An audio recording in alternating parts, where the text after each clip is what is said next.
sebenarnya impeachment ini kan sudah kayak karena kemarin juga dilakukan, jadi kayak garing itu istilahnya Pak. Bisa dijelaskan Pak?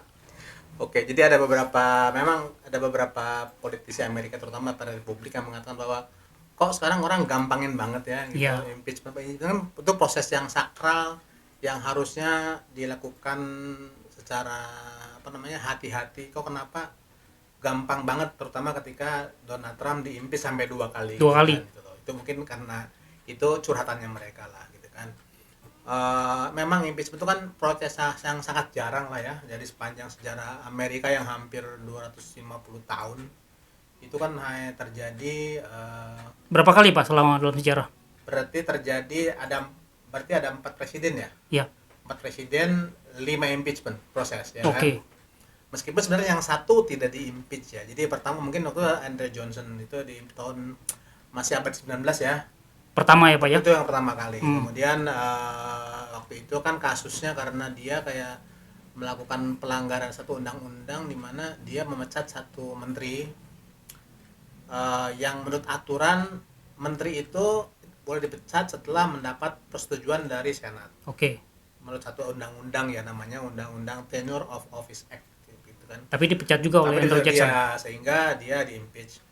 Dia diimpeach di DPR tapi kemudian di Senat itu dia dinyatakan tidak bersalah. Jadi impeachment itu kan ada 2 proses kan sebenarnya kan. Pertama itu adalah proses dakwaan di DPR. Jadi orang ini berdasarkan penelitian, berdasarkan investigasi presiden ini memang bersalah, itu kan sehingga dia didakwa bersalah di Layak untuk DPR. diimpeach. Itu namanya impeachment. Oke. Impeach itu sebenarnya mendakwa Mendakwa. aja gitu Oke. loh. Kemudian pengadilannya sendiri adalah di Senat, di mana ketua pengadilannya itu adalah ketua sidangnya itu Mahkamah Agung, sedangkan jurinya itu adalah para senator itu.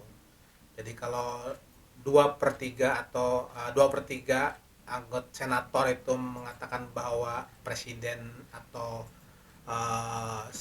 karena harus diingat bahwa tidak hanya presiden loh ya, Ya, menteri atau pejabat lain yang dinyatakan melanggar itu bisa diimpeach gitu loh. Jadi kalau 2/3 mengatakan bahwa bersalah, maka dia dilengserkan jadi presiden. oleh Dihentikan oleh 2/3 Senat. ya, Senat. Oke, berarti Itu poinnya adalah hanya Senat yang bisa memutuskan. betul.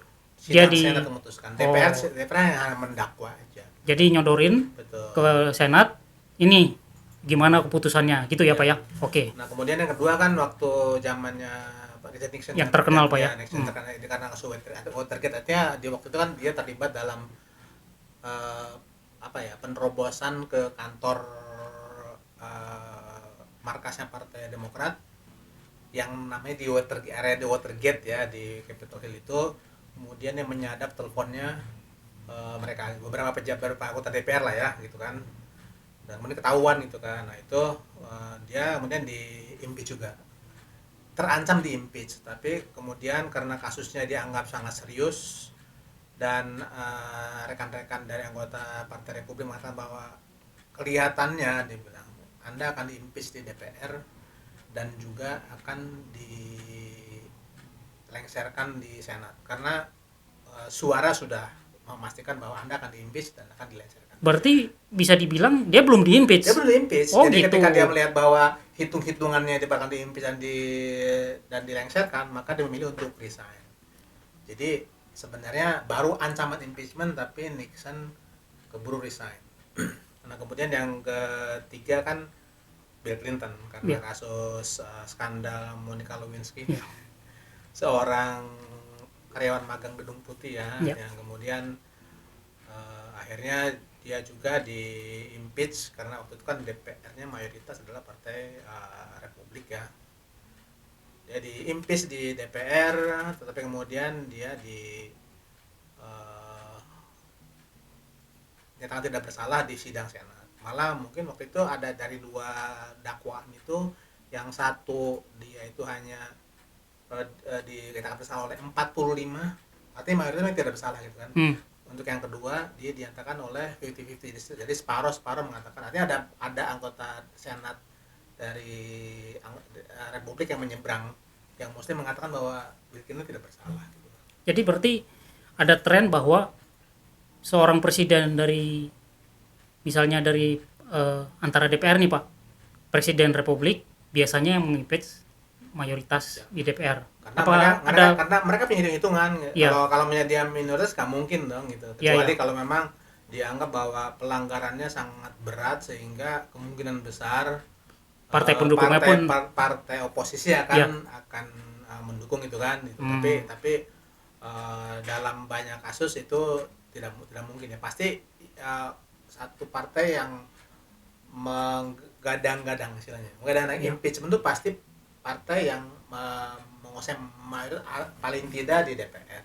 Oke, sekarang kita lanjut ke presiden yang kontroversial, Trump. Gimana ceritanya Trump? Nah, Trump itu kan 2 kali Impeach. di-impeach. Yang pertama kan karena kasus dia menahan bantuan ke Ukraina kan. Dia mengatakan ke presiden, saya kan ngasih bantuan, tetapi harus memberikan info negatif tentang Joe Biden waktu ada barter ya? Ada barter dia. Nah, itu yang kemudian menjadi bahan yang digunakan oleh DPR yang mayoritas dikuasai oleh Demokrat untuk mengimpeach Trump. Trump diimpeach di 2 kali Pak ya? Ya untuk yang itu kan tahun Kalau yang Ukraina yang kedua ya? Ya, Ukraina yang pertama. Oh, yang pertama ya. Oh kan? ya. Yang pertama itu 2019 kan di DPR. Kemudian awal 2020 di sidang Senat hanya satu anggota DPR Republik yang menyeberang, Mitt Romney kan. Yang lainnya enggak, akhirnya kan waktu itu Senatnya dikuasai oleh Republik. Oke. Sehingga Trump nyatakan tidak bersalah di sidang Senat. Yang kedua karena kasus penyerbuan Capitol Hill oleh para pendukung Trump, dan waktu itu di DPR ada 10 anggota DPR Republik yang menyeberang ikut anggota DPR Demokrat yang mayoritas sehingga dinyatakan bersalah didakwa bersalah di DPR, tapi kemudian di sidang Senat meskipun ada 7 orang anggota Senat Republik yang menyeberang yang ikut mengatakan Trump bersalah, tapi tetap itu masih kurang 2/3, masih 57 33 ya. Ya. Harusnya 60-40 lah. Itu baru bisa.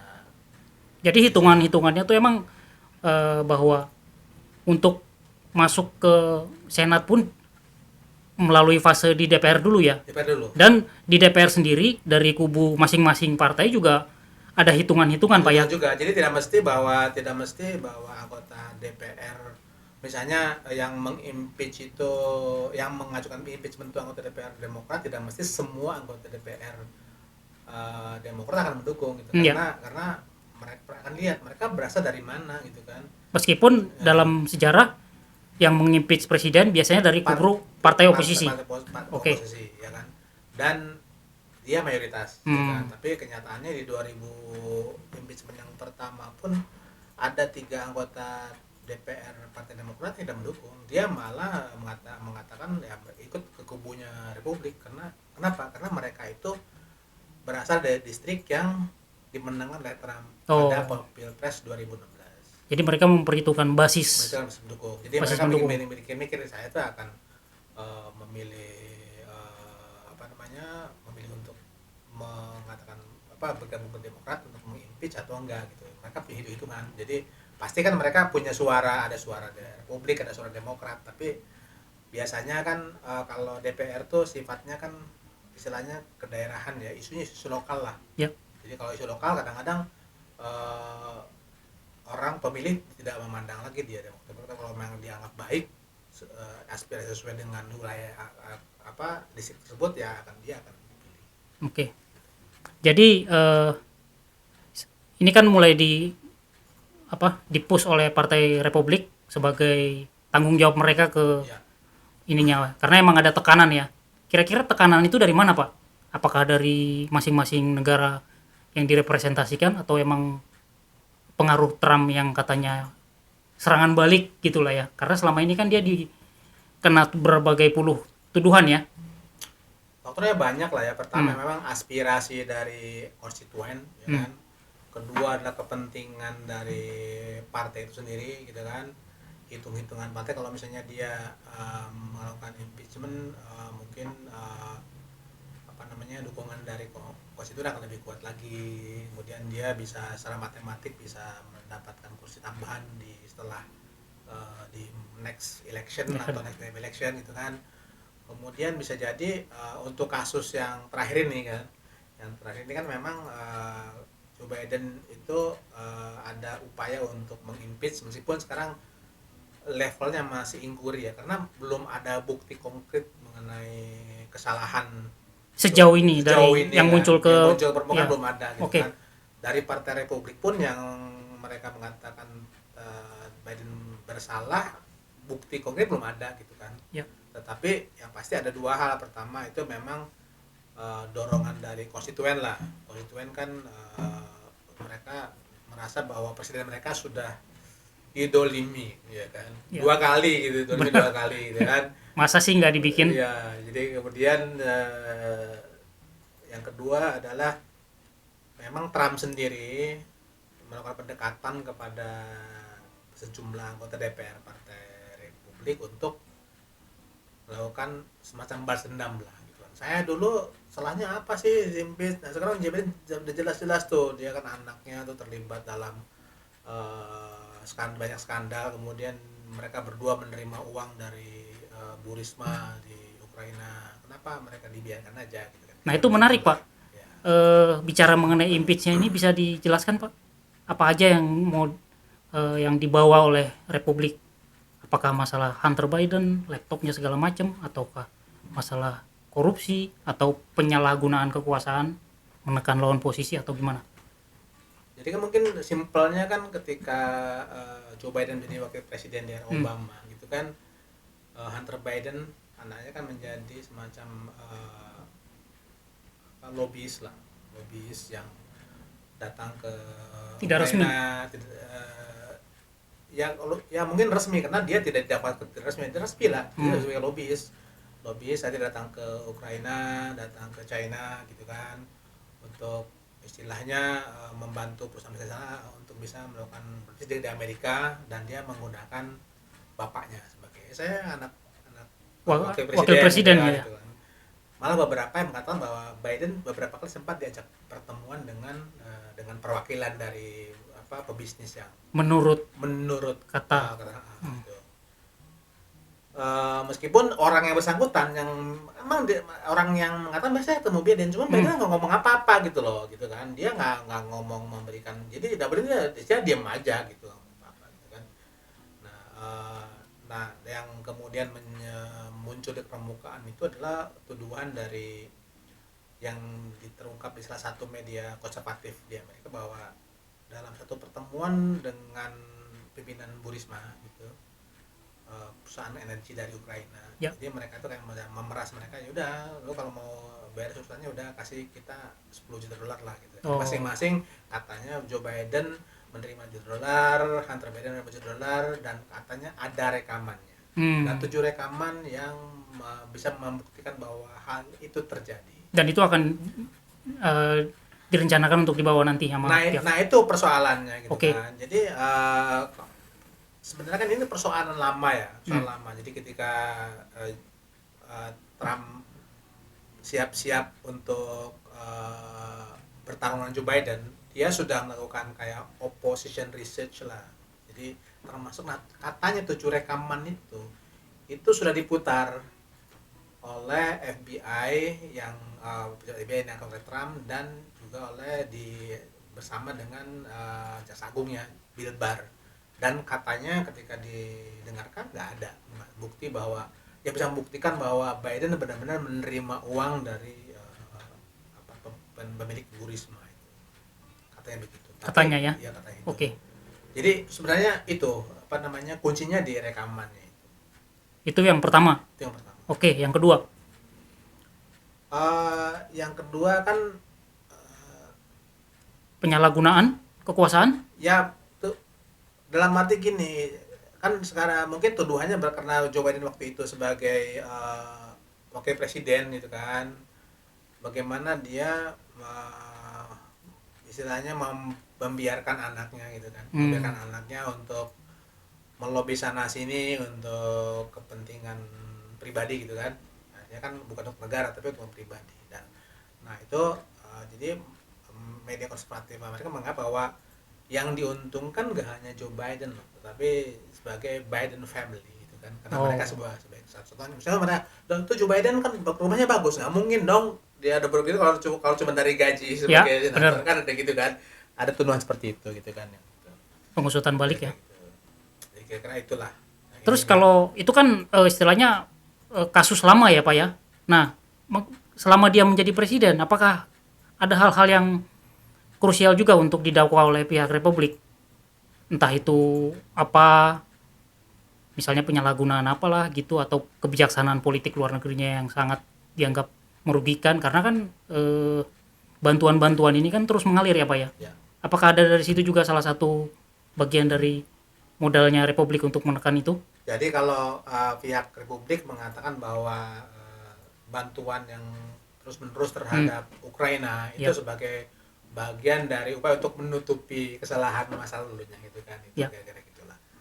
Tetapi kalau dilihat dari konteks NATO gitu kan, itu kan merupakan bagian dari memang kesepakatan antara Amerika dengan anggota NATO ya, bahwa mereka memang sudah setuju untuk membantu Ukraina dalam perang melawan Rusia gitu. Dan Amerika sebagai anggota yang GDP terbesar, jadi kan bantuan ini sumbang terhadap NATO itu kan dihitung berdasarkan dari GDP kan, jadi makin besar GDP berarti dia sumbangannya akan semakin besar gitu loh. Jadi kalau Amerika sumbangannya besar dibandingkan dengan negara, karena memang ya itu aturannya begitu.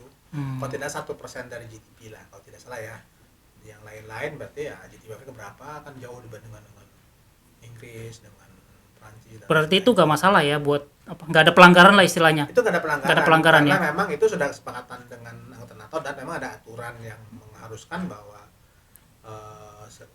masing-masing negara harus berkontribusi sesuai dengan aturan yang berlaku. Ada lagi yang diusung oleh Republik untuk menuntut Biden nanti? Apakah hanya itu? Ya sebenarnya kan ini sebagai apa ya, upaya untuk ya kan semuanya kembali ke 2024 lah ya. 2024. Jadi ada motif di situ ya. Meskipun sebenarnya sejumlah anggota DPR atau Senat Amerika sebenarnya mengatakan ini sebenarnya tindakan yang konyol lah, karena isu terbesar itu sebenarnya ekonomi. Jadi fokuslah ke masalah ekonomi gitu kan. Rakyat tidak puas dengan perekonomian Amerika setelah Biden berkuasa hampir 3 tahun gitu kan. Itu sudah cukup gitu, karena kan isu terbesar yang menjadi pertimbangan pemilih di pemilu selalu masalah ekonomi.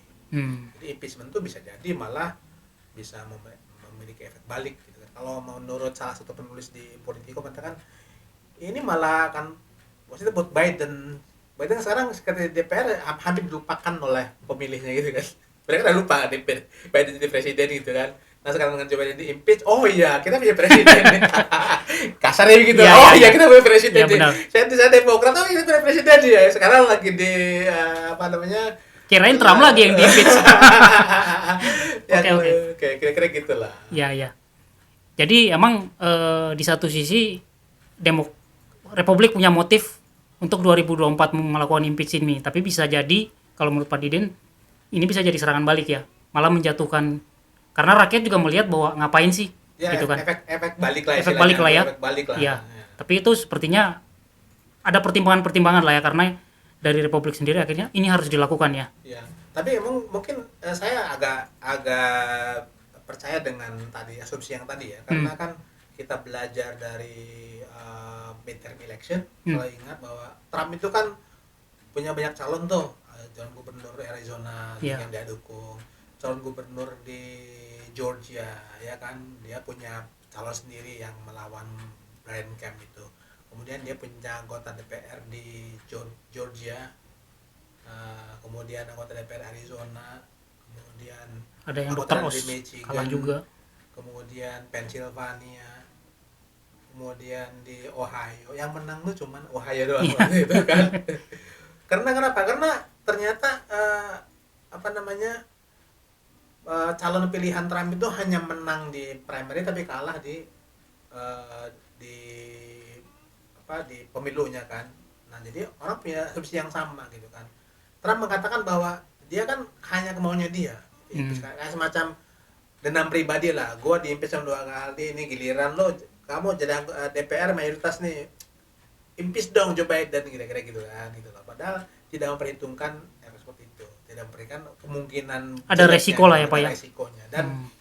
Dan itu akan apa namanya, bagi sebagian anggota DPR Republik itu sangat memusingkan, karena kalau dari data bahwa 18 anggota DPR dari Partai Republik itu berasal dari distrik yang dimenangkan oleh Oke, Joe ini Biden. tadi yang Ya. Pak Didin bilang bahwa kita biar ini lagi mengenai peluang, ya kan? Ini kan soal peluang ya. Ya. Seberapa besar sih kemungkinannya? Ya.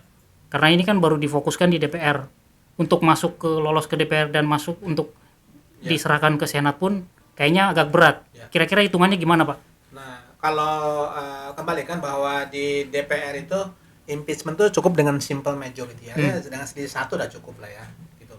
Nah, hitung-hitungan, jadi hasil midterm election 2022, anggota DPR dari Republik itu ada 222.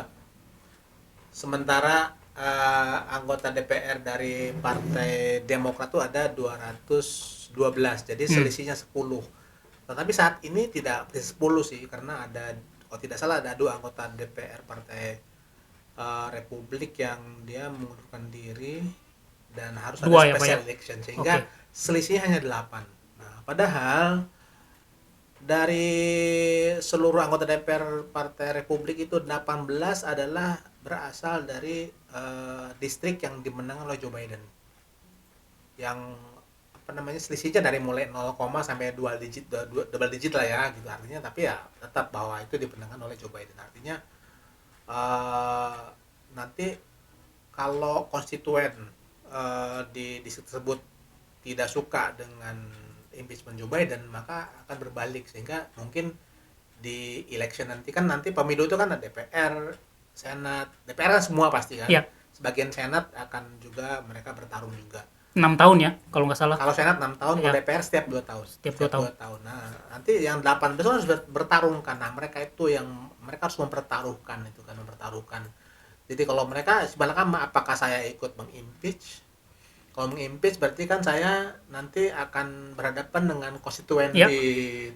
Jadi ada dilema ya untuk 18 gitu dan 5 dilema. ya. Tetapi pada saat yang sama, pengalaman dari 2000 impeachment yang kedua, ketika 10 anggota DPR Republik menyeberang ke Demokrat untuk ikut impeach Trump, di next electionnya mereka habis, kecuali satu lah ya, yang anggota DPR dari Michigan, yang lainnya habis. Jadi punishment-nya oleh konstituennya berikutnya. Makanya kan tergantung konstituennya, itulah serba salah mereka kan. Karena pasti mayoritas itu mereka didukung oleh pemilih partainya dong, pasti kan. Iya, pasti. Tetapi mereka tidak akan menang kalau pemilih adat dulu tidak ada pemilih dari partai oposisi yang menyeberang, Demokrat yang menyeberang, itu nggak mungkin. Jadi intinya, oke, lo boleh bersepakat di lingkungan DPR, tapi lihat nanti. Ya, lihat nanti. Judgment-nya di berikutnya. Kira-kira gitulah. Jadi memang 8 dari awal mereka terpilih, mereka sudah dibidik oleh tim Joe Biden. Nah, ini 18 nih kita habis ini di 2024 istilahnya gitu lah ya. Kalau dari pihak Demokrat sendiri gimana Pak melihatnya Pak? Apakah mereka bilang ini cuma sekedar gertakan lah istilahnya, bikin capek-capek aja gitu kan, atau gimana? Kalau dari Demokrat kan sebenarnya mereka tidak terlalu worry dengan ini gitu kan, karena mereka hitung-hitungan mereka yang 18 yang tadi ya. Kan? Sementara hanya 5 orang anggota DPR Demokrat yang berasal dari distrik yang dimenang oleh Trump gitu kan. Mereka tidak worry. Tetapi yang kedua bahwa Republik itu pasti akan membutuhkan mereka, terutama ketika ada apa namanya, mereka mulai menyiapkan anggaran, Oke. kan kayak shutdown, government shutdown gitu Yang kan, kemarin itu terjadi itu ya. itu. Nah itu eh, kalau Republik dibiarkan aja, itu pasti tidak akan ada kesepakatan, karena hampir separuh dari, mungkin nggak separuh sih, mungkin sepertiga sepertiga dari anggota DPR Partai Republik itu mereka kelompok radikal yang tidak mau berkompromi. Mereka Hmm. ya shutdown aja, Udah saklek aja ya. saklek aja, udah biarin aja gitu. Government funding nggak ada, biarin aja tuh para para PNS gitu, para pegawai federal tidak digaji, biarin Iya, aja iya. gitu loh. Mereka bisa seperti itu. Nah mereka biasanya kalau udah mentok seperti itu, Demokrat biasanya ikut aja, udah deh kita bantu deh, udah kita beberapa orang ikut vote sehingga mayoritas akhirnya mendukung kesepakatan ada kompromi untuk government funding gitu kan. Hmm. Kalau Republik dibiarkan, sama seperti kasusnya ketua DPR kan, Kevin McCarthy kan berapa kali tuh, Dari 15 Republik. kali dia voting untuk terpilih itu. Akhirnya. Saat pertama kali dalam 100 tahun itu ada ketua DPR yang perlu 15 kali voting untuk terpilih gitu kan. Ya, ya. Kenapa? Karena si Demokrat biarin aja, udah biarin aja urusan mereka gitu. Ya, ya. Mereka tidak mau ikut campur gitu kan. Nah kasus itu, jadi mereka mikirnya gitu.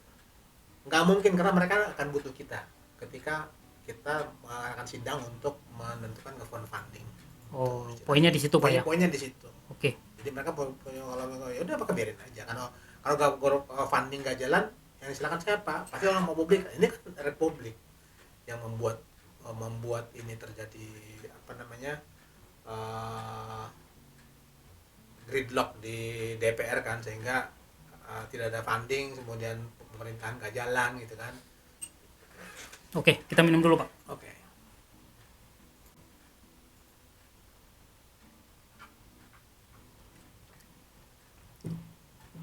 Oke, meskipun peluangnya kecil ya, kalau hitung-hitungan yang tadi mengenai DPR 18, 5, peluangnya nanti pertanggungjawabannya terhadap konstituennya. Kita bicara misalnya kalau goal misalnya. Oke, akhirnya DPR memutuskan ini harus diselidiki. Hitungannya di Senat gimana Pak? Mekanismenya seperti apa? Enggak kan, fasenya kan sekarang tuh inquiry dulu kan. Ya. Sekarang tuh berarti pencarian bukti dulu kan. Gitu. Jadi sekarang tuh inquiry. Tapi orang mengatakan ketika inquiry sudah dilakukan, sebenarnya itu sudah there is no coming back lah. Oke. Itu sudah apa namanya, sudah harus jalan gitu. Kalau inquiry dimulai, ujungnya pasti impeachment. Dan impeachment tuh secara teoritis tidak perlu bukti sebenarnya. Itu kan keputusan politik aja gitu Ya, kan. ya, hitungan-hitungan ya. Dengan politik aja gitu. Jadi kalau misalnya sekarang contohnya kan ketika si Kevin McCarthy udah kita voting. Nah itu kembali ke masing-masing pribadi kan. Yang kayak yang 18 itu gitu, 18 itu bilang, nah kalau gue ikut yes. Itu keputusan untuk voting itu siapa yang megang ininya Pak? Apakah harus dikompromikan juga atau Enggak, ketua jadi DPR-nya? sebenarnya anyone bisa gitu. Oh, gitu. Kayak sekarang kan anyone bisa. Jadi yang menjadi pemicu tidak harus ke DPR. Ketika seseorang mengatakan, kayak sekarang kan mungkin yang vokal itu kan si Marjorie Green, siapa? Taylor itu Greene, kan, ya. Taylor Greene kan. Dia kan yang paling vokal. Karena dia yang pertama, udah Trump dan dia. Iya, iya. Jadi yang pertama Garis kan keras. dia gitu kan. Nah, jadi dia bilang kita hanya inquiry loh gitu, bukan impeachment gitu. Jadi semua harusnya setuju dengan inquiry gitu. Iya. Nah, itu. Tapi orang mengatakan bahwa kalau inquiry itu pasti ujung pasti impeachment, pasti impeachment. There's no coming back, gitu udah gitu, impeachment itu. Udah. Nah, kalau misalnya katakanlah gitu, misalnya Akhirnya, di-impeach. ya di-impeach, itu kan impeach itu baru dakwaan kan.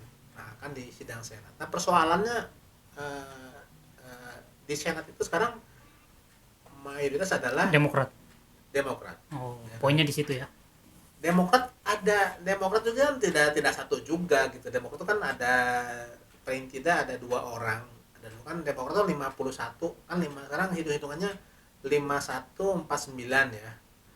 51 Demokrat, 49 Di posisi Senat itu ya, yang di 6 Senat tahun itu. kan Ya. 51, saya lupa 5248 atau 5149 Ya kurang lebih begitu, tapi ya yang itulah. istilahnya keunggulannya tipis lah ya. Ya tipis lah istilahnya 5149, jadi Dan mereka dan juga akan dipilih 2024. Belum, nanti. beberapa Beberapa. kayak Joe Oh. Manchin tuh dipilih. Oh, oke. Kemudian si Kristen Sinema dipilih. Jadi dua orang itu, dan jangan lupa dua orang senator Partai Republik Demokrat, mereka adalah independen atau mereka seperti independen. Hmm. Ada independen beneran kayak si Bernie Sanders kan independen sebenarnya, karena memang Sepuh banget itu. ya karena memang main tuh tidak harus dia Fairman tuh memang semua harus independen. Oh. Tidak ada, Fairman tuh memang harus independen, jadi dia independen tetapi berfokus ke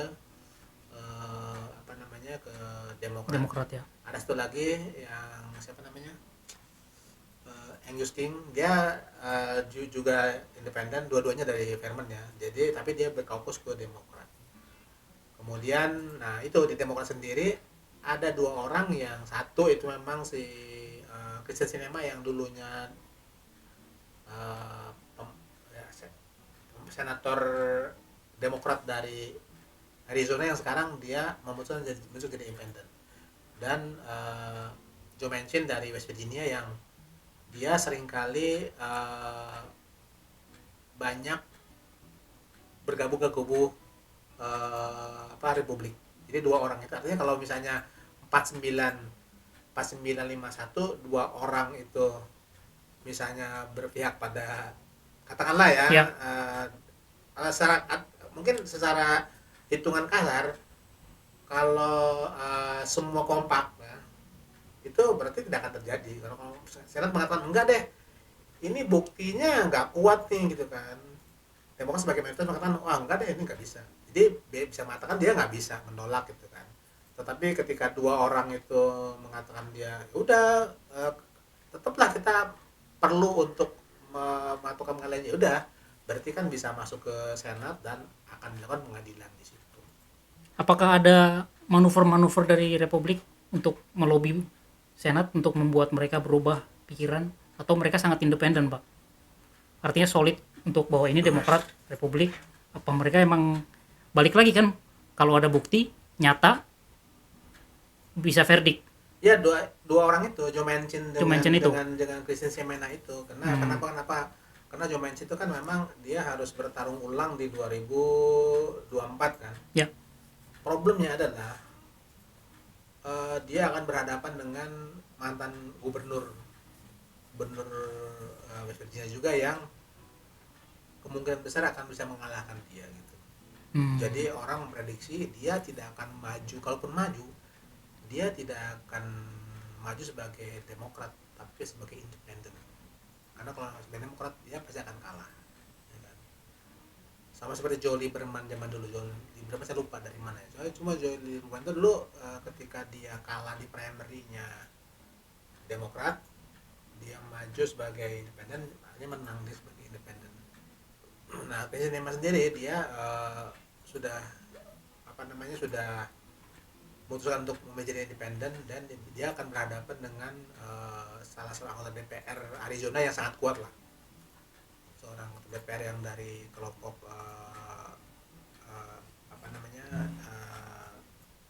Hispanic, yang memang kan cukup kuat di Arizona, sehingga dia kemungkinan bisa kalah. Makanya untuk bisa menggalang dukungan dari partai seberang, bisa jadi dia akhirnya memilih untuk bergabung dengan Republik untuk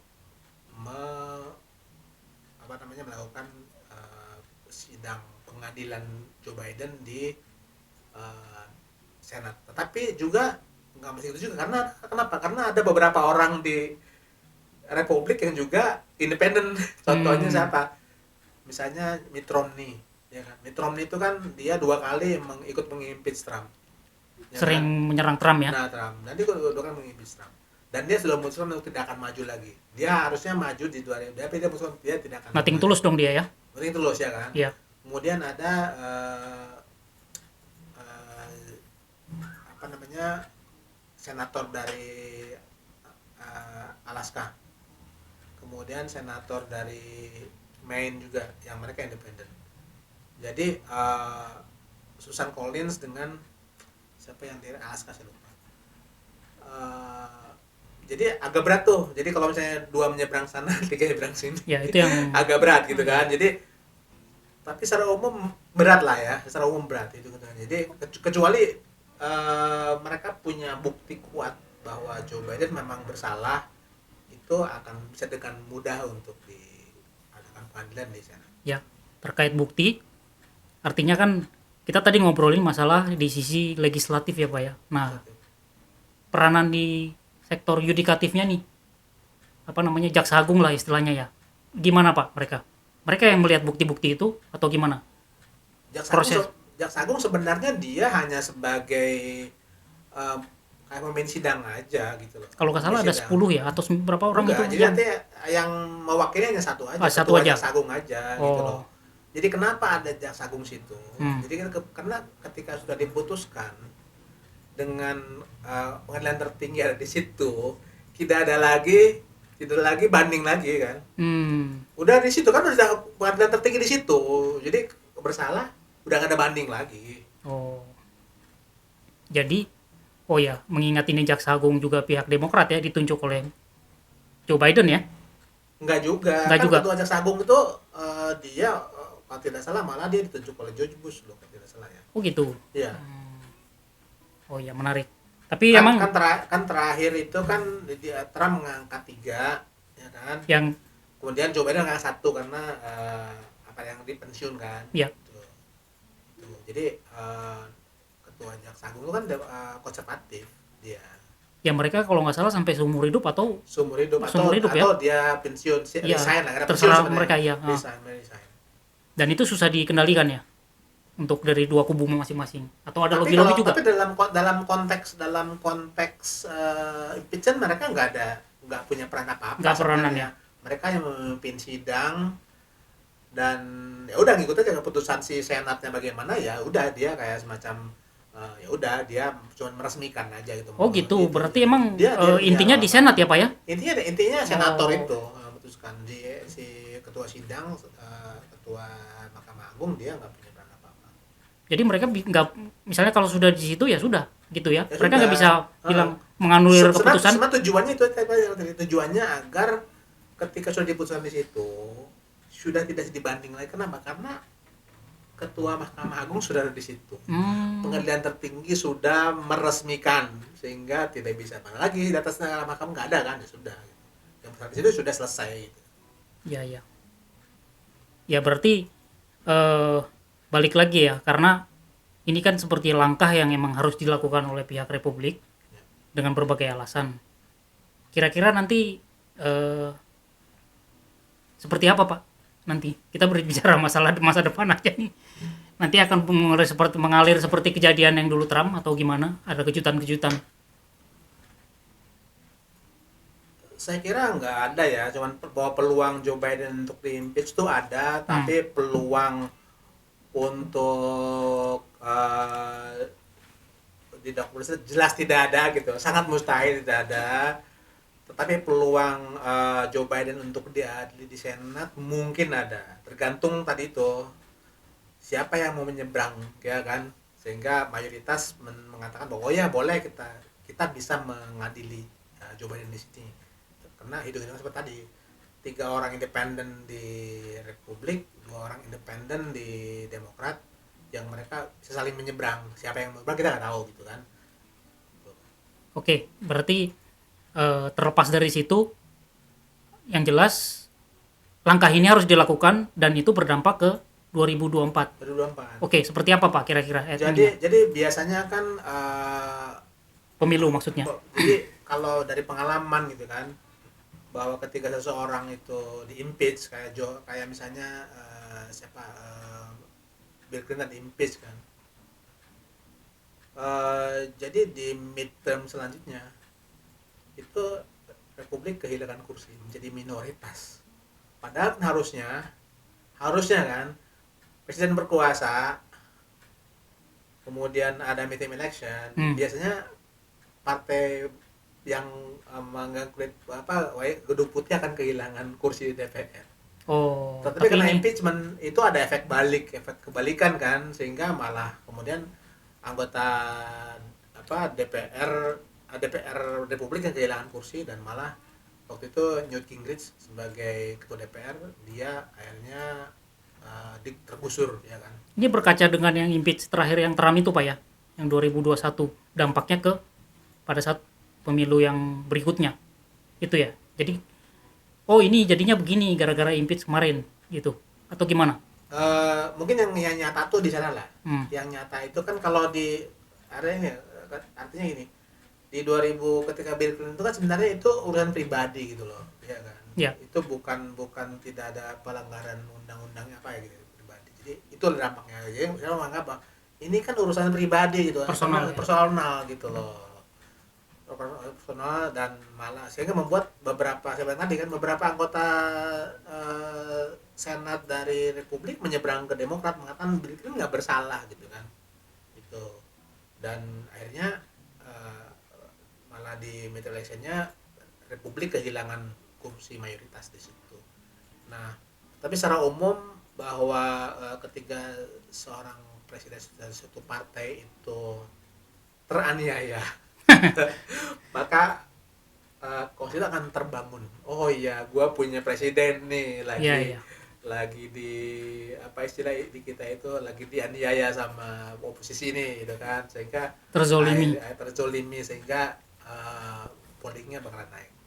Beberapa polling menunjukkan begitu sih. Saya polling siapa saya lupa itu, bahwa tiba-tiba dukungan terhadap Joe Biden meningkat gitu kan dibandingkan dengan sebelumnya. Ada 2 polling yang baru kan sekarang, rata-rata itu kan pollingnya Joe Biden itu kan di kisaran berapa tuh dia 40 ya ininya, coba performnya 40, jadi kira-kira 10 lebih dari 10 lah ya. Ada beberapa polling di mana saya lihat dari Rasmussen sama Rasmussen kan termasuk agak itu ya, termasuk sayap kanan ya Rasmussen. Saya lihat Rasmussen itu mengatakan bahwa dalam pollingnya sekarang Joe Biden itu selisihnya cuma 5% antara yang approve dan disapprove, dalam arti bahwa ternyata ada itu gitu, ada memang dukungan yang meningkat terhadap Joe Biden ketika dia mulai ada cerita tentang impeachment. Meskipun belum mulai loh ya, inquiry pun belum mulai, hanya wacana inquiry impeachment Joe Biden, tapi ada polling yang menunjukkan bahwa ternyata ketika bicara impeachment publik sudah mulai bereaksi gitu kan.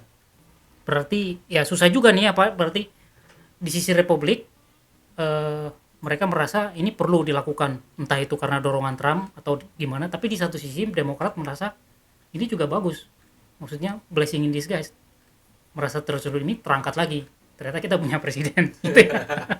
Oke, jadi sebelum ya, paling masalahnya ini aja sih, jadi paling masalahnya kan menjadi persoalan itu adalah sejarah gitu, ya kan. Jadi nanti kalau ternyata US punya 5 presiden yang di-impeach. Joe Biden dalam sejarah tertulis sebagai salah satu presiden yang pernah di-impeach. Iya, ada catatan lah ya. Catatan sejarah lah, paling itu aja sih. Tapi kalau hitungan politik malah mungkin berdampak positif bagi Demokrat. Bisa jadi ya. Positif buat Demokrat Pak ya. Tapi jelek buat Joe Biden. Iya. Istilahnya kita kasih goresan dikit lah buat Demokrat ini, jangan benar-benar bersih polos. Oke, sebelum kita tutup Pak, ini kronologisnya seperti apa Pak nanti? Mulai di impeach, terus langsung ini kira-kira sampai kapan, dan nanti kan soalnya tahun depan udah pemilu ya Pak ya. Hitung-hitungannya bahwa oh ya tidak perlu atau perlu di impeach, itu kapan Pak? Biar kita bisa gambarannya. Nah sekarang agak susah ya, karena kan masih inquiry ya. Itu kan masih, dan itu belum sepakat gitu. Inquiry di Republik sendiri masih ada tarik-tarikan antara mereka yang kelompok garis keras, kemudian garis halus, dan independen kan. Nanti mereka yang moderat tuh masih belum mau tuh, ya kan. Dari Republik? Dari Republik. Okay. Dari Republik sih belum mau kan. Jadi tinggal nanti ketika misalnya di voting gitu, di voting harus kan voting dulu. Ini mau inquiry apa enggak gitu. Nah di voting ini mereka masih bisa memilih antara iya, enggak sama saya nggak memilih gitu kan. Tapi ketika mereka sudah kalau mayoritas mengatakan inquiry jalan ya jalan gitu kan. Nah kalau kemudian proses inquiry-nya berapa bulan kita nggak tahu. Kemudian jadi kalau pengalaman dari 2019 kan, akhir Desember 2019 kan Trump di impeach. Itu keputusannya bulan Februari. 3 bulan ya Pak ya? Desember, Januari, Februari. Juga sih, 2 bulan lah. 2 bulan lebih lah. 2 bulan lah ya kira-kira itu. Berarti hitungannya sekarang udah masuk September ya. September, Oktober, November. Akhir tahun lah ya, sudah mulai kelihatan. Karena kan ke potong libur juga gitu kan. Oh iya, libur akhir tahun. Jadi memang sebenarnya kan simple lah prosesnya kan, simple lah. Karena kalau sudah ada keputusan tertulis dari DPR, ya mereka tinggal memutuskan ini mau disidangkan apa enggak gitu kan. Nah disidangkan enggak itu kan tadi bilang tadi hitungannya yang yang mayoritas tapi ada independen pemilih di senator DPR juga ada independennya itu kan, tinggal mereka akhirnya bisa ada mayoritas yang mendukung apa enggak, udah ada ya tinggal cepat lah cepat ya ini harusnya cepat lah ya Pak ya. Cepat lah. Oke. Ini kayak kita mau coba prediksi aja sebelum menutup, kayak bola aja. Kira-kira dari DPR sendiri lolos atau enggak menurut Pak Didin? Gambaran ini aja. Menurut saya sih mereka akan belajar dari 2021 yang kemarin ya. Okay. Jadi kemungkinan besar ketika voting harus dilakukan, mereka mau tidak mau akan ikuti garis partai. Mereka kan petugas partai mereka. Bagaimanapun dia adalah petugas partai Pak ya. Ya. Jadi mereka mau tidak mau. Jadi kemungkinan Joe Biden bisa di-impeach, tetapi dia akan yang pasti dia tidak bersalah di Senat itu aja sih. Oke, kecuali ada anomali-anomali. Ada anomali. Oke, baik Pak, terima kasih. Oke, itu aja perbincangan kita pada sore hari ini. Semoga menarik ya, dan kita akan ketemu lagi di minggu depan. Semoga kita bicara apa ya nanti kita tebak aja Pak nanti, karena dinamis sekali. Karena akan banyak hal yang terjadi selama seminggu depan ya. Nanti mungkin di hari sebelumnya seperti biasa akan disampaikan apa topik kita di minggu depan. Oke, selamat sore. Terima kasih.